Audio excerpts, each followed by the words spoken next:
Welcome to divine 369 tarot reading. நான் உங்கள் லக்ஷ்மி, உங்கள் ஃபேவரட்டான tarot reader, spiritual healer, reiki grand master.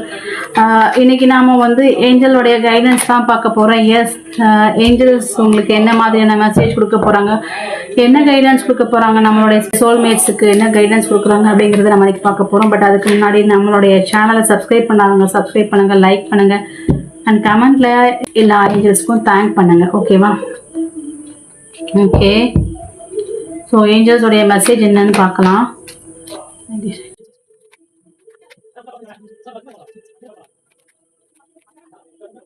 So Angeles என்ன சொல்கிறாங்கன்னா, அவங்களுடைய நீ என்கிட்ட ஹெல்ப் கேட்டேன்னா நான் உனக்கு உன்னோட இன்ட்யூஷன் வழியாக உனக்கு நான் பதில் சொல்லுவேன் அப்படிங்கிற விஷயத்த சொல்கிறாங்க. திருப்பி சொல்கிறாங்க. உங்கள் இன்ட்யூஷன் ஸ்ட்ராங் ஆகிறதுக்கு நீங்கள் மெடிடேஷன் நிறையா பண்ணுங்கள் அப்படிங்கிற ஆப்ஷனையும் கொடுக்குறாங்க. ஸோ மேபி சில பேருக்கு தெளிவு இல்லாமல் இருக்கலாம், அதுக்காக ஏதோ ஒரு கேள்வி தெரியாமல் விட தெரியாமல் இருக்கலாம். ஸோ அதுக்காக கூட சொல்லலாம். ஸோ நிறைய பார்க்குறவங்க நிறைய மெடிடேஷன் பண்ணுங்க அப்படிங்கிற மாதிரி சொல்கிறாங்க. மெடிடேஷன்னா ரொம்ப நேரம் இருக்கணும்னு கூட இல்லை, கொஞ்சம் கொஞ்சமாக நீங்கள் உங்களோட மெடிடேஷன் டைமிங்கை நீங்கள் என்ஹான்ஸ் பண்ணுங்கள். ஒரு 10 நிமிஷம் டெய்லி உட்காருங்க, ஒரு அமைதியான இடத்துல உட்காந்து உங்கள் மைண்டை காம் பண்ணுங்க அப்படிங்கிறத சொல்கிறாங்க. ஸோ கண்டிப்பாக மெடிடேஷன் பண்ணுங்கள். உங்களுக்கு ஏதோ ஒரு ஆன்சர் உங்களுக்கு கிடைக்கிறது. நம்ம ஃபர்ஸ்ட் ஷஃபிள் பண்ண இந்த கார்டு விழுந்தது, மறுபடியும் ஷஃபிள் பண்ண மறுபடியும் ஒரு 2-3 டைம்ஸ் இந்த கார்டே விழுந்துட்டு இருந்தது.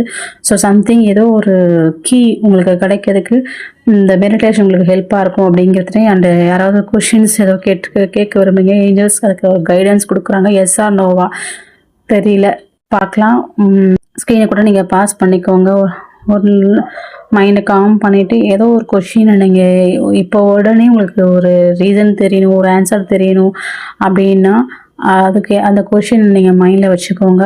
இப்போ அதுக்கு ஏஞ்சல்ஸ் என்ன சொல்கிறாங்க அப்படிங்கிறத நம்ம பார்க்க போகிறோம். எஸ், உங்களுடைய கேள்வி எஸ், உங்களுடைய கேள்விக்கு எஸ் கொடுத்துருக்காங்க. ஸோ ஏதோ ஒரு புது முயற்சி நீங்கள் எடுக்க தயாராக இருக்கலாம். அந்த முயற்சி எடுக்கவா வேண்டாமா அப்படிங்க கூட நீங்கள் ஒரு ஆசிலேஷன் மைண்டில் இருப்பீங்க. மேபி உங்களோட ஸ்டடீஸ் வேறு எதாவது கண்டினியூ பண்ணலாமா நினைக்கிங்களா, இல்லை உங்களுடைய ரிலேஷன்ஷிப் வைஸில் இது ஓகேவா, அடுத்து என்ன அப்படிங்கிற மாதிரி நீங்கள் யோசிச்சுருக்கலாம். இல்லை உங்களுடைய ஜாபில் கூட நீங்கள் ஏதாவது நீங்கள் அடுத்த ஸ்டெப்பு மேபி மூவ் ஆகலாமா அப்படிங்கிறது மாதிரியும் இருக்கலாம். ஸோ நீங்கள் என்ன கேள்வி நினச்சாலும் சரி, ஆர்கேஞ்சல் உங்களுக்கு ஸ்ட்ராங்கான எஸ் கொடுத்துருக்காங்க. இந்த ரீடிங் எப்படி இருக்குன்னு கண்டிப்பாக எனக்கு சொல்லுங்கள். நம்ம அடுத்த ரீடிங்கில் சந்திக்கலாம். தேங்க்யூ.